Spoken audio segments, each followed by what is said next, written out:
Guys আজি আমি chowmein বনাম এই চাওক তেল গৰম হৈ গৈছে এই সৰি কেৰাহী গৰম হৈ গৈছে এতিয়া আমি তেল ঢালি আছো মাষ্টাৰ্ড অয়েল আৰু এই চাওক আমাৰ বইলড চাউ ৰেডি হৈ আছে ইয়াতে আমাৰ পিয়াজ টমেটো আৰু কেঁচা জলকীয়া ৰেডি হৈ আছে ইয়াতে মছলা পাতি যিমান আছে সব ইয়াতে আছে সব আৰু এই দুটা সৰি এগ কণী আৰু এই টমেটো কেচাপ তো এতিয়া তেল গৰম হ'ব লৈছে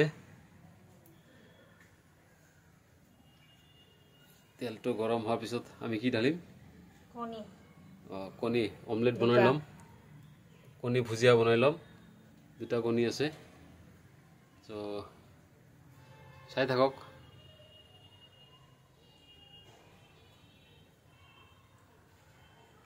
এতিয়া কণী ইটলো কণী ফাটাই দিলো আমি এতিয়া গৰম তেলত দিলো এই কণী ভুজিয়া হ'ব অলপমান নিমখ দি আছো ইয়াতে কণীত আৰু এই কি হয় জলকীয়া গুড়ি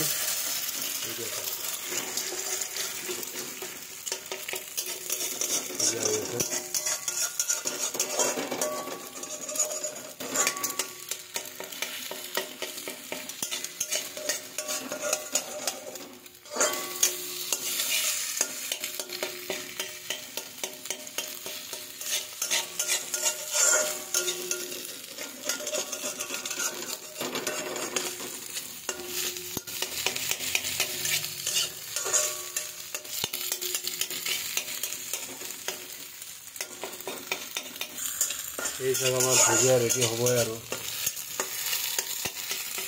এই ভুজিয়াখিনি আমি চাউমিনত ঢালি দিম এতিয়া আপোনাৰ চাউমিন ফ্ৰাই হৈ যাব এতিয়া আমি ভুজিয়া বনাই বেলেগকৈ থৈ দিম খাই লওক অলমষ্ট হৈ গৈছে ৰঙা ৰঙা হৈ গৈছে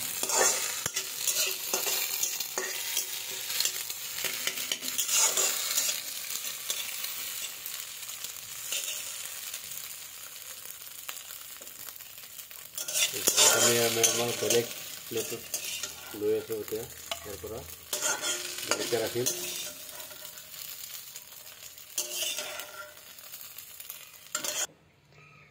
চ' আমি ছাইড কৰি দিলোঁ এতিয়া আৰু নতুনকৈ তেল ঢালিম কাৰণ অমলেটটো ফ্ৰাই হৈ গৈছে এই চাওক এইটো আপোনাৰ মাষ্টাৰ্ড অইল ঢালি দিলোঁ আৰু এই চাওক আমাৰ এগ ভুজিয়া আন্দা ভুজিয়া কণী ভুজিয়া সো এই সব তেল নতুনকৈ তেল ঢালিলোঁ তেল গৰম হৈ আছে আপোনালোকে পাৰিলে ৰিফাইন দি বনাব পাৰিব এতিয়া বৰ্তমান ৰিফাইন নাই আমাৰ সো আমি মিঠা তেল দি বনাই আছোঁ ৰিফাইন দি বনালে আৰু ভাল টেষ্ট হ'ব সো আপোনালোকে যিমান পাৰে ৰিফাইন দি বনাব এতিয়া চাওক আমি এই পিঁয়াজ আৰু প্ৰথমতে পিঁয়াজ ঢালিব কাৰণ আমাৰ তেল গৰম হৈ গৈছে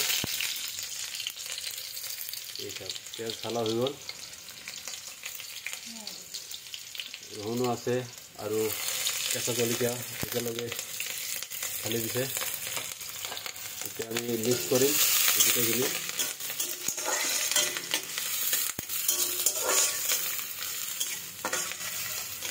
একদম ভালকৈ মিক্স কৰিব লাগে ইয়াৰে লগত আমি নিমখ অকণমান ঢালি দিম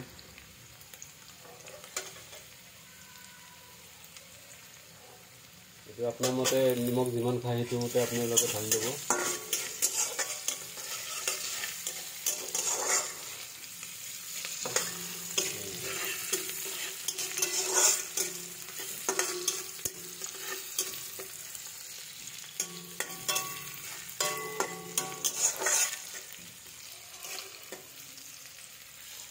এতিয়া টমেটো ঢালি দিলোঁ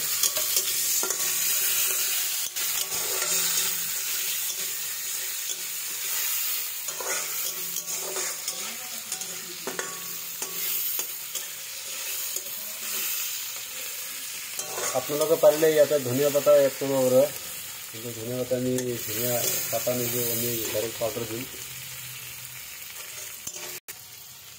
এই চাও আমাৰ চাউ বইল চাউ এতিয়া আমি এৰি দি আছোঁ ইয়াতে।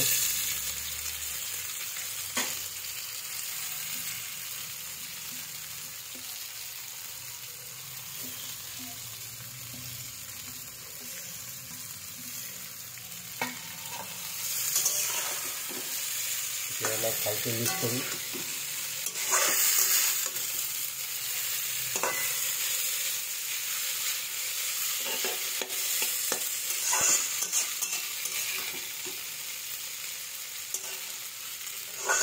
এতিয়া অকণমান জলকীয়া পাউডাৰ মিক্স কৰি দিম। এতিয়া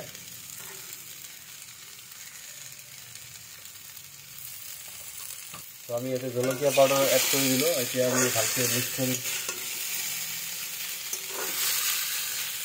আপোনালোকে যদি জলকীয়া বেছি খাব মন আছে বেছিকৈ খাব পাৰে, কিন্তু আমি বেছি কম খাওঁ জলকীয়া, তো অলপ কমকৈ দিলোঁ, বেছি স্পাইচি হৈ গ'লে খাব নোৱাৰিম।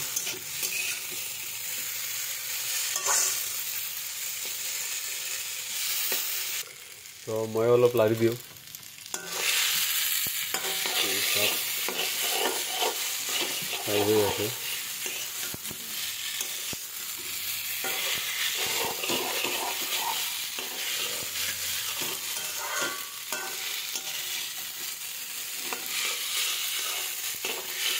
লাৰি দিলোঁ।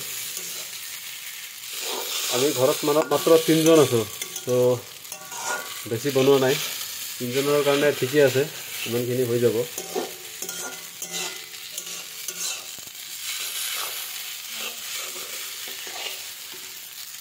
এতিয়া অলপ পিছত আমি সয়া চচ এড কৰিম, আৰু অকণমান টমেটো কেচাপো আছে, টমেটো কেচাপো এড কৰি দিম। এতিয়া আমি সয়া চচ এড কৰি দি আছোঁ। চাই লওক, এয়া সয়া চচ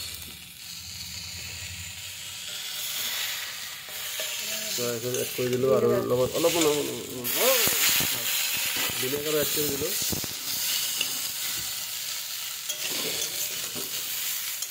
ভিনেগাৰ সয়া চচ এড কৰি এতিয়া ভালকৈ মিক্স কৰিম।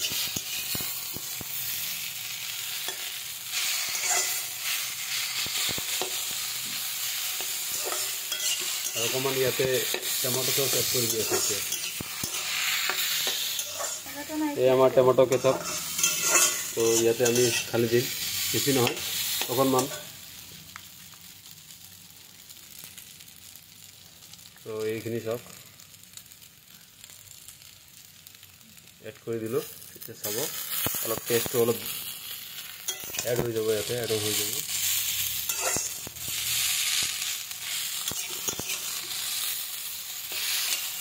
ভালকৈ ফ্ৰাই হোৱাৰ পিছত আমি ইয়াতে আমাৰ এই কণী ভুজিয়াটো ইয়াতে এড কৰি দিম আৰু মিক্স কৰিম ভালকৈ। তো এতিয়া কণী ভুজিয়াটো আমি এতিয়া এড কৰি দি আছোঁ। ইয়াতে এড কৰাৰ পিছত আমি মিক্স কৰি দিম। এতিয়া আমি মিক্স কৰি আছোঁ, চব তেনেকৈ মিক্স কৰি আছোঁ।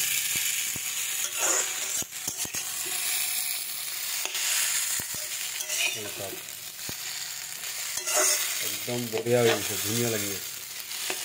এনেকৈ দেখাত ধুনীয়া লাগি আছে, এনেকৈ খায়ো ভাল লাগিব। তো আপোনালোকেও এনেকৈ ট্ৰাই কৰি চাব, বহুতো সুন্দৰ।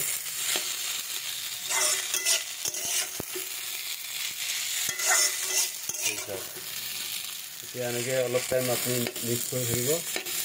মিক্স কৰাৰ পিছত